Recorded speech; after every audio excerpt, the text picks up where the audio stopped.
As Iranian missiles keep flying and Tehran calls his good talks fake news, is Trump now scrambling for cover while his own de-escalation story falls apart? After threatening to obliterate Iran over Hormuz and then slamming on the brakes, has Trump slid from swagger into diplomatic panic as events outrun his threats? With his 48-hour ultimatum ignored, is Trump now turning to India, one of Hormuz's biggest customers, for a face-saving way out of a crisis he can't fully control? As Hormuz heat rises and Iran holds a choke point, why is the White House suddenly dialing New Delhi, not Brussels or Riyadh, to talk about keeping oil flowing? And when the US ambassador says Trump wants to keep PM Modi in the loop, is Washington admitting that India now sits at the center of this oil war's endgame?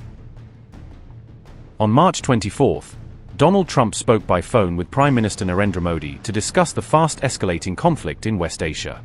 US Ambassador to India Sergio Gore said the two leaders discussed the overall West Asia situation and its impact on global stability. According to US and Indian readouts, the talks focused heavily on keeping the Strait of Hormuz open amid mounting supply chain risks. PM Modi later confirmed they agreed to stay in touch regarding efforts towards peace and stability in the region. Trump's outreach came just days after Modi had already spoken by phone with Iran's President Masoud Pezeshkian. In that earlier call, Modi stressed the urgency of protecting global shipping routes and critical energy infrastructure. A flashpoint of the Iran war, Strait of Hormuz, carries a major share of global oil, making it a non-negotiable energy lifeline for India and the world. During his address to the Rajya Sabha, Prime Minister Narendra Modi expressed concern regarding Strait of Hormuz amid the ongoing conflict in West Asia. He warned the conflict could have long-lasting global impacts on trade, energy prices, and Indians living in the region.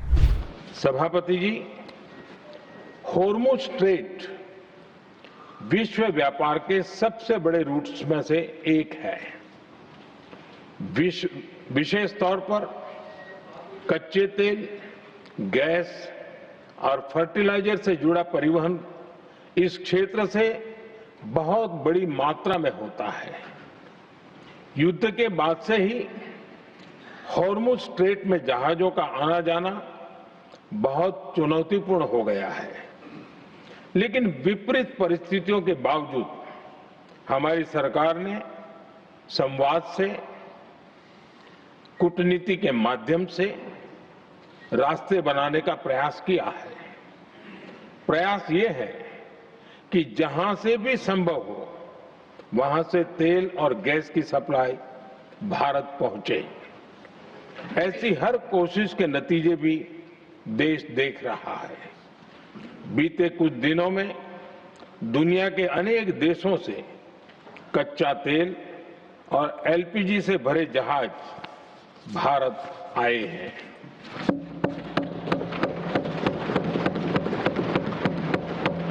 इस दिशा में हमारे प्रयास आने वाले दिनों में भी जारी रहेंगे।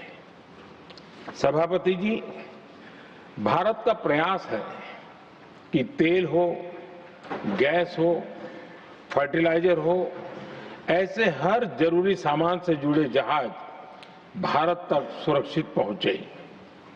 लेकिन इस युद्ध से बनी वैश्विक परिस्थितियां अगर लंबे समय तक बनी रहती है तो गंभीर दुष्परिणाम तय है। इसलिए भारत ने अपनी रेजिलियंस बढ़ाने के लिए जो भी प्रयास बीते वर्षों में किए हैं उनको और गति दे रहा है।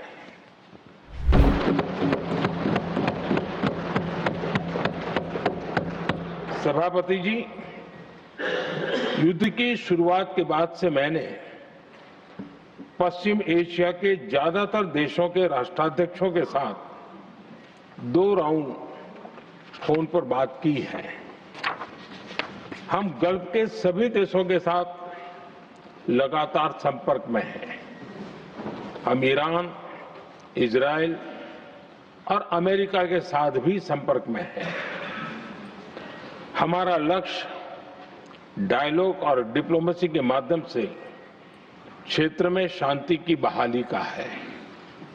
हमने डी एस्केलेशन और हॉर्मुज स्ट्रेट खोले जाने पर भी उनसे बात की है।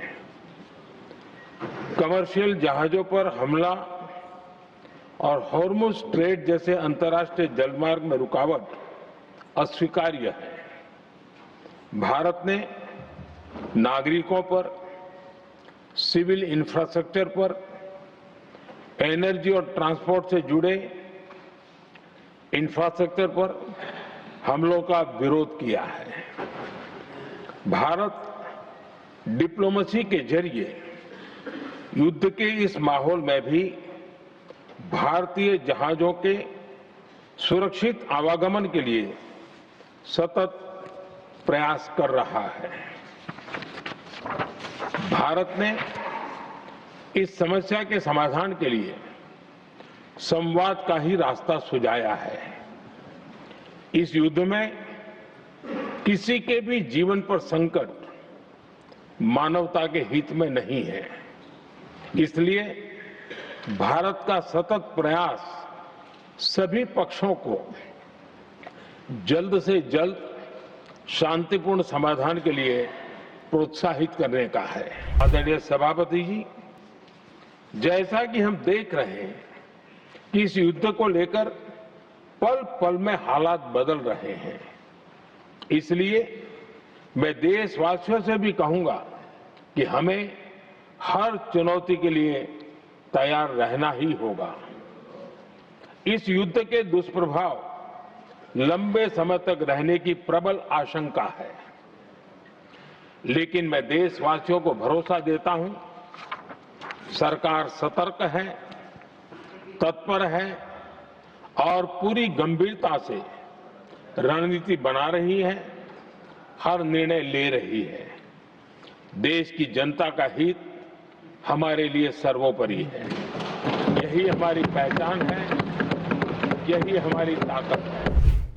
Trump's call to Modi came a day after he ordered a 5-day halt to planned strikes on Iran's energy network. He claimed that very good and productive talks with Tehran were underway, aimed at a complete resolution of hostilities.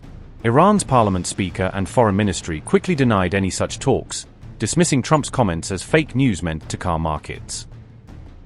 President, Iran's foreign ministry says you're not telling the truth when it comes to productive conversations to end the war. Well, they're going to have to get themselves better public relations people.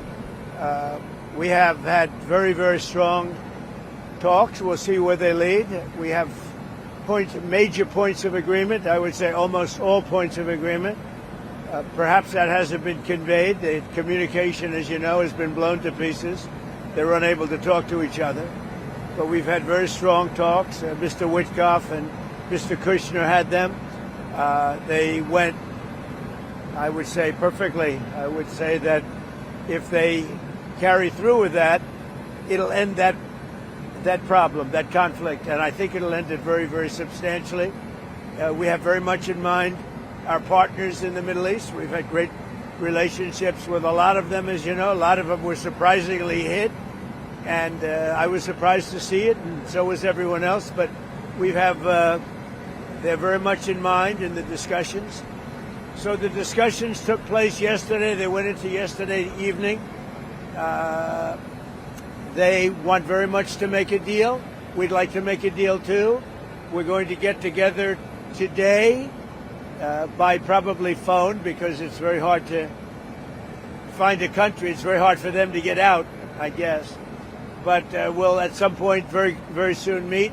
We're doing a 5-day period. We'll see how that goes. And if it goes well, we're going to end up with settling this. Otherwise, we'll just keep bombing our little hearts out. Who is Steve Witkoff speaking with, Mr. President? A top person. Don't forget, we've wiped out the leadership phase 1, phase 2, and largely phase 3. But we're dealing with the man who I believe is the most respected and the leader. It's a little tough. We've wiped out everybody. Is that the Supreme Leader? No, not the Supreme Leader. We don't. Well, nobody heard of the second Supreme Leader, the son. Are these direct? Nobody. We have not heard from the son. Every once in a while, you'll see a statement made, but we haven't. We don't know if he's living. But the people that seem to be running it, and they seem that based on really fact, because things they've said have taken place. Mr. President, I can't. Mr. President, I know you've deployed. Because I don't want him to be killed. Okay, I don't want him to be killed. Mr. President, you've deployed. Nobody wants to be that. Nobody wants that job right now. You know, nobody's exactly looking forward to being the head of that particular country. But perhaps we'll be able to solve that problem.